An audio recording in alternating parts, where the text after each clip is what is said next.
പ്രസാദം തരുന്ന സമയത്താണ് ഈ പുള്ളിക്കാരൻ ഇത് നമുക്ക് എടുത്ത് തരുമ്പോഴാണ് മനസ്സിലാവുന്നത് ഓക്കെ ഈ സംഭവമാണ് തരുന്നത്.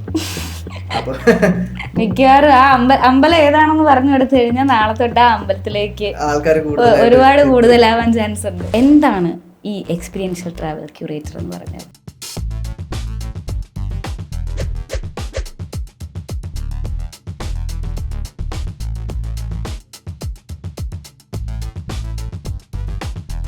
ഞാൻ യാത്ര ചെയ്യാൻ സ്റ്റാർട്ട് ചെയ്ത് തന്നെ എനിക്കൊരു പെയിൻഫുൾ എക്സ്പീരിയൻസിലാണ് എനിക്ക് ട്രാവൽ ചെയ്യാൻ തന്നെ തുടങ്ങിയത്.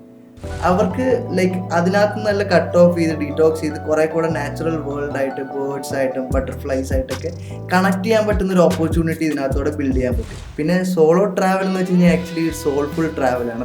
നമ്മളുടേതായിട്ടുള്ള ഒരു റിഫ്ലക്ഷനാണ് എല്ലായിടത്തും കാണുന്നത്. ഭയങ്കര ട്രിക്കിയാണ്. ആ സമയത്ത് ആക്ച്വലി ഒരു റോക്ക് ബാലൻസ് വെക്കും, ഒരു 3 കല്ലുകൾ ഇങ്ങനെ വെക്കും. അപ്പം ഇതിനെക്കുറിച്ച് അറിയാവുന്നവർക്ക് മാത്രമാണ് നമുക്ക് അങ്ങോട്ടേക്ക് എത്തിപ്പെടാൻ പറ്റും. അവരുടേതായിട്ടുള്ള ഫാമിലീസിൽ ഈ ബാങ് എന്ന് പറഞ്ഞ സംഭവം ഉണ്ടാക്കാറുണ്ട്. നമുക്ക് ഇതുവരെ അനുഭവിക്കാൻ പറ്റാത്ത അല്ലെങ്കിൽ കാണാത്ത തരം ഹ്യൂമൻ ലൈഫ് നമുക്ക് അവിടെ വെച്ച് എക്സ്പീരിയൻസ് ചെയ്യാനും കാണാനും പറ്റും. ഈ നേച്ചറായിട്ട് ഉള്ള അവരുടെ വാർ ക്രൈസ് ഒക്കെ ഉണ്ട്, അല്ലെങ്കിൽ കോൾസ് ഉണ്ട്. അതെല്ലാം ഭയങ്കര നമുക്ക് ഇങ്ങനെ ഉള്ളിൽ ടച്ച് ചെയ്യുന്ന രീതിയിലുള്ള സംഭവങ്ങളാണ് അവർക്ക്.